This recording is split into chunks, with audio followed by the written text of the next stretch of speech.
Hello, I'm Maciej Mikos and you're watching World News. Poland has reintroduced border checks with Germany and Lithuania in an effort to curb illegal migration. 52 checkpoints were set up on the German border and 13 on border with Lithuania. The measures took effect at midnight and will remain in place for a month. Despite having just begun, the checks are already drawing criticism from border communities. And our reporter, Zuzanna Jurek, is in Zgorzelec right now. Hello, Zuzanna. So how would you describe the current situation at the border? Good afternoon, Maciej. So, as you've already mentioned, the situation is actually quite tense in terms of the different discourses which are being embraced by the local population. The main criticism that has been extended by majority of the interview is that these border checks are expected to have a significantly detrimental effect on their everyday lives in terms of the commute that they have to undertake and to work in Germany, as well as the freedom of movement and the freedom of goods and services, which they've already been accustomed to. Now, when it comes to the political discourses and how they've been seen on the ground, there is a significant divide as well on that subject, and that is some people have embraced the arguments extended by the Polish government relating to the security necessities as seen by the influx of migrants. Others, however, have emphasized that these may not actually be effective, particularly on the border with Germany. They've emphasized that majority of the threat is coming from the east, where Russia wages its hybrid war of aggression against the region, as well as the fact that these border checks in this area specifically might just be a waste of taxpayers' money. But let's listen to what else they had to say on the subject matter. We don't know who those people are. They pretend to behave, but you can see what's really going on. So after all, we bear some consequences. We cannot allow ourselves to be scared in our own country. I think it would be good if the borders remained open, because after all, we're a united Europe. However, when the issue is safety, then it's worth it. In my opinion, the safety of citizens should take priority over openness, and once the situation comes down, we can go back to what it was like before.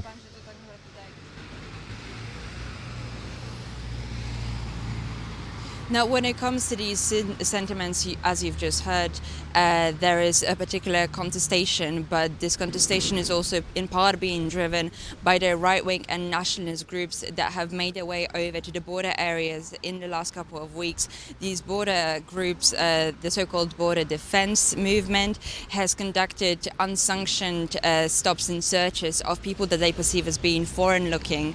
They've also entered into confrontations, oftentimes with officials serving in these border areas. This includes both border guards as well as police officers. It is now hoped that, based on the statement from Prime Minister Donald Tusk, which came following his bilateral meeting with the Danish Prime Minister Schoof, some of these tensions will be addressed, particularly as the checkpoints have now been classified as critical infrastructure, meaning that special security measures will be put in place.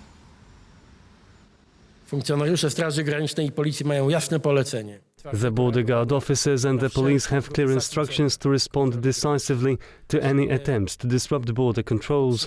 The impersonation of government officials and the obstruction of activities in particular will be severely punished.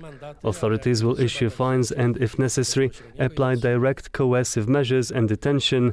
This also applies to the illegal flights of private drones in the 500 by 500 meter zone surrounding border crossings. The Polish state will protect its borders, and any instances of vigilantism on the Polish borders will be dealt with. Now, despite these conflicting visions and these conflicting perceptions, it is also important to note that this in itself isn't actually an unprecedented occurrence.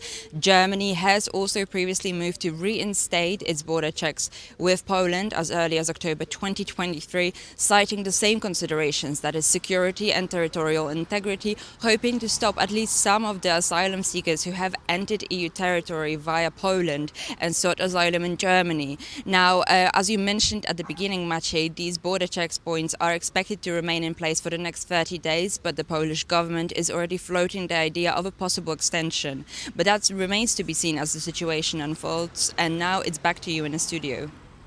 That was Zuzanna Jurek reporting from the border crossing in Zgorzelec. Thank you very much, Zuza. After Poland decided to introduce temporary checks on its northeastern border with Lithuania, the situation close to frontier remains stable and no major disruptions have been recorded.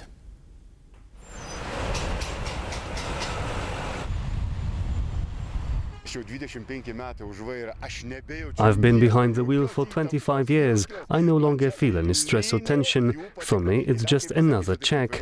And I will say, as a driver, it is even better for me that they check here at the border, so when I get further into the country, I am calm.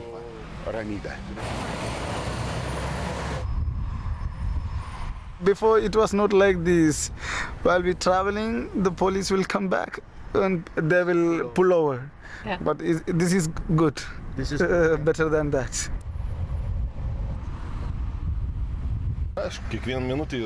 Of course, every minute is important. Traffic jams, customs check. Time is very precious nowadays. The EU executive confirmed that it received notification from Poland that it would reinstate temporary border checkpoints with Germany and Lithuania for 30 days. The Commission also stated that according to its assessment, the border checks were in line with the Schengen area rules. We're now joined live by our EU correspondent Angela Skujins in Brussels. Good afternoon, Angela. So how's the current situation commented upon in the Belgian capital? Yes, so as we earlier heard at the top of that report, those border checks between Poland and Germany, as well as Lithuania, kicked in at midnight last night. In line with this, TVP World asked the European Commission, that's the EU executive, whether the reinstating of these border patrols, particularly along that 467 kilometre shoulder between Poland and Germany, was in line with the rules of the Schengen zone. Now, according to that rulebook, these temporary checks can be reinstated in terms of exceptional circumstances. So we asked the European Commission spokesperson whether they shared this assessment. Let's take a listen to what they had to say in response. Reintroducing temporary internal border controls is possible, subject to certain conditions as set out in EU legislation, and in particular in the Schengen Borders Code. This requires close coordination at EU level and in particular with all member states concerned.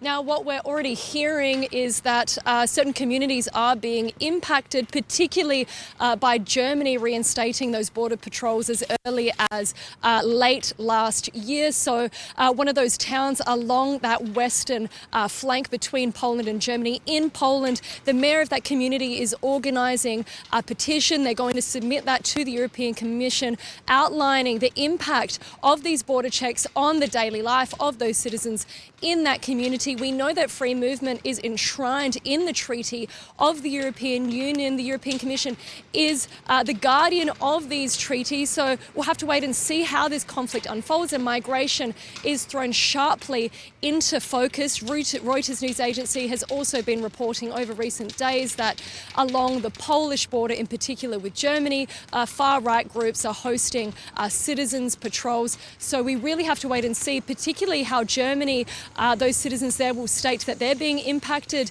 by those border checkpoints, as well as whether the dialogue between Berlin and Warsaw can continue, if at all. We know that Polish Prime Minister Donald Tusk stated last week that if German Chancellor Friedrich Merz extends those border patrols to September, Tusk will follow suit with something symmetrical as well. But that's all from Brussels. I'll send it back to you in Warsaw. That was Angela Skujins reporting from Brussels. Thank you very much, Angela. Dutch Prime Minister Dick Schoof and Minister of Defence Ruben Brekelmans visited Poland to discuss deepening defence and economic ties with Polish Prime Minister Donald Tusk. The two countries signed a memorandum on defence, which, among other things, involves Dutch F-35 fighters patrolling Polish skies. We just witnessed the signing of our Memorandum of Cooperation on Armaments, Armament Policies and Industrial Cooperation. The agreement is a model for others. If collaborations between allies in Europe looked like this, we would be much further in the defense of our countries and Europe as a whole. With war raging on the continent, Defense cooperation is no longer a nice-to-have, but a need-to-have. We are lucky to have a partner like Poland that has known its threats for a very long time, that in an impressive manner defends and arms itself against such threats. The provisions under the memorandum allow Poland and the Netherlands to cooperate on rearmament, development of military technology, logistics and training of soldiers, for example with joint exercises.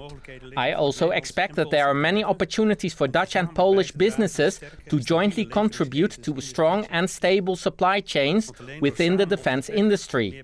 Because only through collaboration in purchasing, development and materiel production can Europe stand for our security.